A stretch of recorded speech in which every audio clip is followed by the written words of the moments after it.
বাঁকানো হাত, ভাঙা পা আর চোখের কোণে লুকিয়ে থাকা স্বপ্ন, এ নিয়ে মাটির সাথে যুদ্ধ করে নিরন্তর পথ চলছেন সাজ্জাদ। কংক্রিটের এই শহরে শারীরিক প্রতিবন্ধকতা বারংবার থামিয়ে দিতে চেয়েছে সাজ্জাদকে। অদম্য ইচ্ছাশক্তি, কঠোর মনোবল, পিতামাতা শিক্ষকের অনুপ্রেরণায় সাজ্জাদকে তৈরি করেছে অদম্য, অপ্রতিরোধ্য।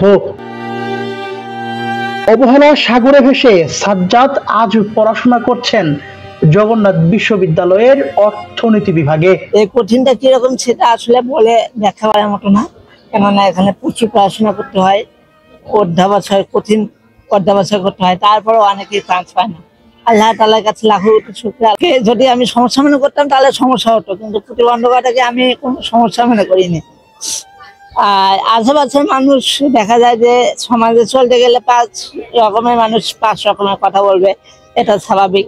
কিন্তু এই কথাগুলোকে আমি অ্যাভয়েড করে চলতাম, যেন আমার পড়ালেখার প্রতি কোনো অনুপ্রেরণা জুগিয়েছে আমার বাবা মা। আমার বাবা মা অনুপ্রেরণা জুগিয়েছে এবং আমার একজন শিক্ষক আমাকে অনুপ্রেরণা দিয়েছিলেন। না, আমার তাদের কথা মনে পড়ে না। এবং সমাজের মানুষগুলো কথা বলবে, এটা স্বাভাবিক। সেই কথাগুলো যদি আমি ধরে থাকতাম তাহলে হয়তো দেখা যেত এই পথটা আমার জন্য আরো কঠিন হয়ে যেত। এজন্য আমি তাদের কথাগুলোকে আমি মনে রাখিনি, ভুলে যাওয়ার চেষ্টা করেছি এবং ভুলে গেছি। গাইবান্ধার মধ্যবিত্ত পরিবারের সন্তান সাজ্জাদ শৈশবে স্বাভাবিক থাকলেও সপ্তম শ্রেণীতেই শুরু হয় শারীরিক প্রতিবন্ধকতা। বাড়িতে দেখে পায়ের রক্তটা টেনে ধরে আমি মনে করলাম যে আমি ক্রিকেট খেলছিলাম, হয়তো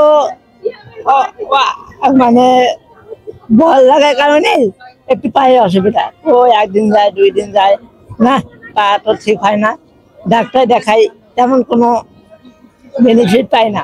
অসুস্থতা আস্তে আস্তে বাড়তে। তখন থেকেই অবলোকন করেন পৃথিবীর নির্মমতার চিত্র। বিশ্ববিদ্যালয়ে আসার পরপরই শুরু হয় আর্থিক টানাপোড়েন। বহুমুখী দক্ষতা থাকা সত্ত্বেও সাজ্জাদকে ছুড়ে ফেলা হয় টিউশন কোচিং থেকে। আমি বলবো এটা সেফ একটা ভাওতাবাজি। সুযোগ হয়নি না, বরঞ্চ আমাকে সুযোগ দেওয়া হয়নি। আমার কম্পিউটারে টাইপিং স্কেলে কাজের উপরে আমার দক্ষতা রয়েছে, আমি কম্পিউটার শিখেছি, পাওয়ার পয়েন্টের উপরে আমার কাজের দক্ষতা রয়েছে। আমি যখন আমার সিভি একটা ইয়েতে দিলাম, কোচিংয়ে দিলাম, সাথে আমি কম্পিউটারের সার্টিফিকেটে তাও শো করছিলাম, তো আমাকে বলছিল যে আপনাকে আমরা ডেকে নেব।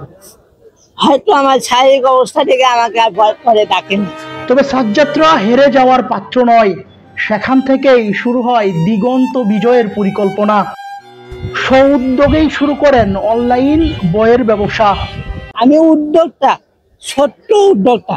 এখন ওই যে আমার কোনো টিউশনই নেই, আমাকে কোনো কোচিং ক্লাসের জন্য নিচ্ছে না, আমার কোনো পার্ট টাইম জবও পাচ্ছি না, তো কি করব? তো আমি একটু অনলাইনে ঘাটাঘাটি করলাম, যে দেখি তো বিভিন্ন পেজে দেখলাম যে বইয়ের বিজ্ঞপ্তিটা, এটা আবার দেখলাম। দেখার পরে আমি প্রকাশনী এক ভাইয়ের কাছে গেলাম যে ভাই এই ব্যাপার, তো বললো যে এটা হচ্ছে অনলাইন বিজনেস, অনলাইনের মাধ্যমে মানুষ বইয়ের বিজনেস করে থাকে। তো আমি অনুপ্রাণিত হয়ে ওনার কাছে সবকিছু জানলাম। উনি আলহামদুলিল্লাহ অনেক ভালো ছিলেন, আমাকে জানালেন। তো তা ওনার থেকে আমি জানার পরে কয়েকদিন পরে আমি অনলাইনে বিজনেসটা শুরু করলাম। যে ভাবলাম যে আমি আগে শুরুটা করি, তারপরে এটা থাকবে কি থাকবে না, কতটুকু আমি অগ্রসর হতে পারবো, এটা পরবর্তীতে ভাবা যাবে। তো ওই অনুপ্রেরণা থেকে নিয়েই আমি অনলাইনে বিজনেসটা শুরু করেছি। সংগ্রামী সাজ্জাদ এবার কাজ করতে চান শিক্ষার্থীদের অধিকার নিয়েও। আসন্ন যুগসু নির্বাচনে হতে চান সদস্য পদপ্রার্থী।